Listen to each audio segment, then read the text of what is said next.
Meanwhile, Google had gone after, as far as the Indian startup ecosystem is concerned, they wanted them to pay as part of the payment 30% fee for all transactions. And as a result of that, the entire ecosystem, which includes India's startups and unicorns, they were up in arms against them.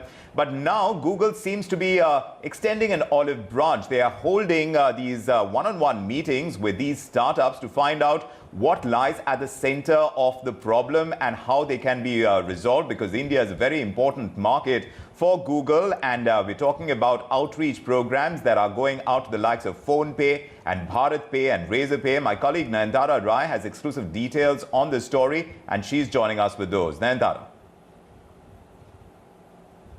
This is an ET Now exclusive where we understand that Google has started an outreach with the Irked Startups and Unicorns. Remember, the entire furor has to do with the updated Google Play Store rules, which means if any Android user buys any digital good or any digital service, including whether it's edtech, dating, music, you name it, they will have to give a 30% fee. That is, a startup will have to share a 30% fee with Google. We had seen a massive furor, and then Google had pushed back the date for launching the new rules to March of 2022. Now, having said that, as Google promised, it has started the outreach program. We have been able to ascertain the dialogues have already started with PhonePe. It started with BharatPe as well as with Dream11.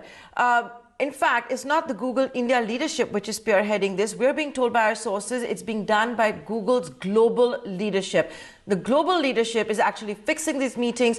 They're participating in these virtual meetings, and they're promising the Indian startup ecosystem that they're going to be involved right from the word go. The Indian startups on their part have said that the 30% fee is far too high in the Indian ecosystem, that while it might be a global policy, it's far too high given the Indian dynamics, the Indian purchasing power, and just the way you see subscription services and digital goods already priced at.